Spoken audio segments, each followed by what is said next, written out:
नमस्कार। बिहार में सियासी हलचल के बीच अगर बात की जाए, जनता बिहार में इस वक्त किसकी सरकार चाहती है? क्या एनडीए या फिर महागठबंधन की जो सरकार बनी है, जेडीयू, आरजेडी और जो अन्य पार्टी है, क्षेत्रीय पार्टी है, वो मिलकर सरकार में यानी महागठबंधन की सरकार है। लेकिन अगर बात की जाए इसी बीच अगर यहाँ पर बिहार की 243 सीटों पर जो ओपिनियन पोल के आंकड़े हैं, इस हिसाब से जनता का मन इस वक्त क्या कह रहा है, सबसे सटीक और महत्वपूर्ण विश्लेषण में अगर बात की जाए तो आज चुनाव तो फिर क्या होगा, क्योंकि बिहार में सियासी हलचल काफी तेज है और बीजेपी ये दावा कर रही है कि ये सरकार 5 साल चलने वाली नहीं है। इसी बीच अगर बिहार की सभी 543 सीटों पर बात की जाए तो जेडीयू आरजेडी जो सरकार है वो क्या अपनी सरकार का जो कार्यकाल है वो पूरा करेगी या फिर बीजेपी एनडीए ही सरकार बनाने में सफल होगी, इसको लेकर जनता का मन क्या कहता है, क्योंकि नई सरकार बन चुकी है और नई सरकार के बाद गठबंधन में भी काफी बिखराव देखने को मिला है। बीजेपी अकेली रह गई है, बाकी सभी पार्टियां यहाँ पर महागठबंधन का हिस्सा है। अगर बात की जाए तो 243 सीटों पर बीजेपी क्या बिहार में अपने दम पर यानी पूर्ण बहुमत की सरकार बनाने में सफल होगी, क्योंकि नीतीश कुमार हमेशा ये उनका एक रवैया रहा जिस कार से कि सरकार यानी मुख्यमंत्री वो ही रहते हैं, लेकिन कहीं ना कहीं जो एनडीए गठबंधन है वो बदलता है, यानी जो क्षेत्रीय नीचे की जो पार्टी है वो बदलती है लेकिन मुख्यमंत्री वही बनते हैं। इसी बीच सर्वे के आंकड़े क्या निकल कर आ रहे हैं, तो यहाँ पर बात की जाए 243 सीटों में से चंपारण की 9 सीटों पर बीजेपी 5 सीटों पर अपना कमल खिला सकती है, क्योंकि इससे पहले भी सबसे ज्यादा सीटें यहाँ पर बीजेपी ही ने हासिल की थी और अब बीजेपी अकेले दम पर 243 सीटों पर अपने उम्मीदवार उतारेगी बिहार में। तो फिर कहीं ना कहीं जो सीटों का बंटवारा था वो अब खत्म हो गया। बीजेपी एक बड़े मार्जिन पर क्या पहुंच पाएगी, अपने दम पर 122 सीटों का आंकड़ा प्राप्त करेगी। इस पर बात की जाए तो आरजेडी जेडीयू को 4 सीट पर जा सकती हैं। श्योरपुर की बात की जाए 1 सीट पर जो है आरजेडी प्लस के खाते में वो सीट जा सकती है। पश्चिमी चंपारण की 12 सीटों में से बीजेपी 7 जबकि आरजेडी जेडीयू के पक्ष में 5 सीट हो सकती हैं। आपको बता दें कि बिहार में अब महागठबंधन है और ऐसे में जब विधानसभा चुनाव होगा सीटों को लेकर आपसी भिड़ंत देखने को मिलेगी और सीटों को बंटवारे में काफी उथल पुथल भी हो सकती है। उसका फायदा बीजेपी को विधानसभा चुनाव में मिल सकता है। अगर बात की जाए सीतामढ़ी की 8 सीटों पर बीजेपी 6 सीटों पर अपना कमल खिला सकती है, आरजेडी जेडीयू के पक्ष में 2 सीटें और अन्य की बात की जाए 0 सीट। सुपौल की 5 सीटों पर बीजेपी 3 जबकि आरजेडी के पक्ष में 2 सीटें जा सकती हैं। मधुबनी की 10 सीटों पर बीजेपी 5 जबकि आरजेडी जेडीयू के पक्ष में भी 5 सीटों पर जीत मिलने का अनुमान यहां पर हो सकता है।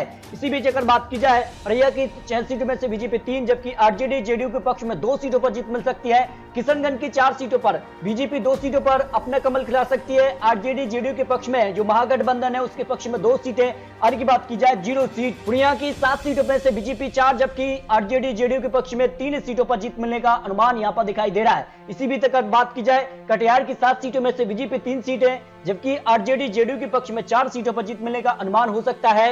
मधेपुरा की 4 सीटों में से बीजेपी 1 जबकि जेडीयू आरजेडी को यहां पर 3 सीटों पर जीत मिल सकती है। अगर बात की जाए सहरसा की 4 सीटों में से बीजेपी 2 जबकि आरजेडी जेडीयू के पक्ष में 2 सीटें जा सकती है। इस तरह से अगर बात की जाए तो अब तक 77 सीटों के आंकड़े हैं, यानी 104 सीटों में से दरभंगा की 10 सीटें बीजेपी के पक्ष में 6 सीटें, आरजेडी जेडीयू के पक्ष में 4 सीटें आ सकती हैं। गोपालगंज की 6 सीटों में से बीजेपी 3 सीटें और आरजेडी जेडीयू के पक्ष में भी 3 सीटें, यानी जेडीयू और आरजेडी बीजेपी को टक्कर देती नजर आ सकती है विधानसभा चुनाव में। मुजफ्फरनगर की 11 सीटों में से बीजेपी 5 जबकि आरजेडी जेडीयू के पक्ष में 5 सीटें, 1 सीट अन्य के पक्ष में भी जा सकती है। इस तरह से अगर बात की जाए बिहार की 104 सीटों में से बीजेपी के पक्ष में 55 सीटें जबकि आरजेडी जेडीयू के पक्ष में 47 सीटें जा सकती हैं। यानी आने वाला विधानसभा चुनाव काफी महत्वपूर्ण होगा। बीजेपी और जेडीयू के बीच काफी कड़ी टक्कर यहाँ पर देखने को मिल सकती है। अगर बात की सीवान से 8 सीटों में से बीजेपी 3 सीटें जबकि आरजेडी जेडीयू के पक्ष में 5 सीटों पर जीत मिल सकती है।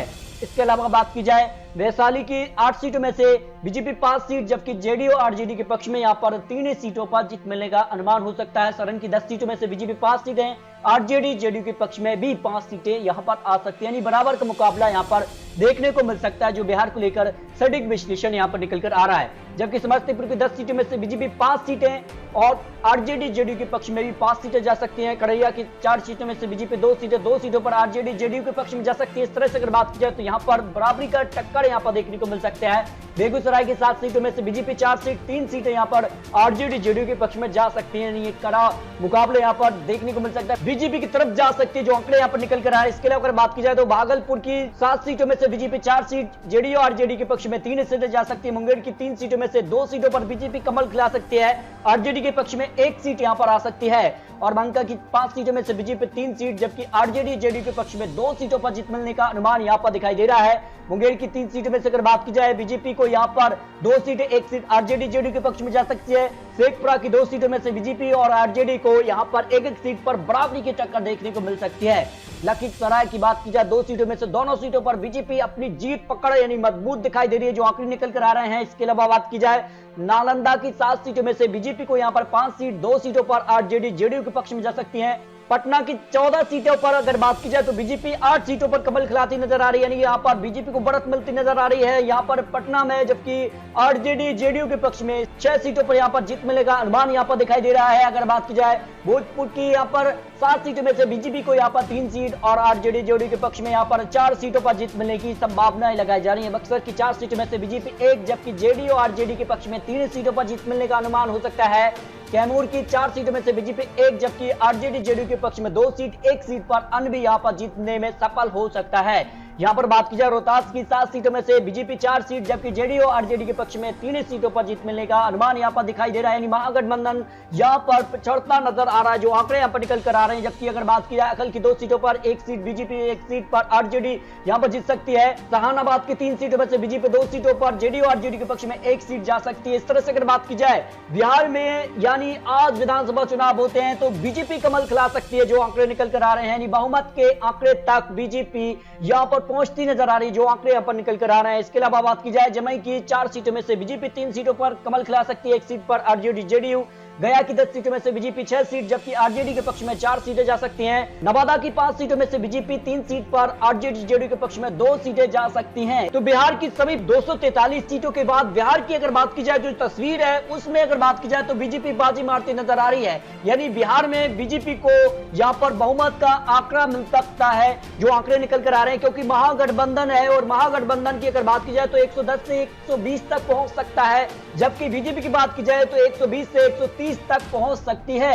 यानी बिहार में अगर बात की जाए तो फिलहाल बीजेपी आगे दिखाई दे रही है, लेकिन आने वाले वक्त में आरजेडी जेडीयू की सरकार क्या अपने वादों को पूरा करेगी, ये काफी महत्वपूर्ण हो जाता है। इस तरह से अगर बात की जाए तो बिहार में 130 सीटों पर बीजेपी, जबकि 110 से लेकर 120 सीटों तक यहाँ पर जेडीयू आरजेडी पहुंच सकती है। यानी कि बात की जाए तो अन्य के खाते में भी 3 सीटें जा सकती हैं। इतिहास है कि किसी भी पार्टी को अब तक पूर्ण बहुमत सरकार नहीं मिली है, गठबंधन के तौर पर ही सरकार बनती है और गठबंधन सरकार बनने के बाद बिखराव देखने को मिलता है। कभी बीजेपी सरकार में रहती है तो कभी आरजेडी जेडीयू यहाँ पर सरकार में होती है, लेकिन क्या बिहार में पार्टी को यहाँ पर बहुमत मिलना चाहिए, इस पर अपनी राय कमेंट बॉक्स में रखिए। मिलते हैं सटीक महत्वपूर्ण जानकारी के साथ, तब तक के लिए जय हिंद, जय भारत।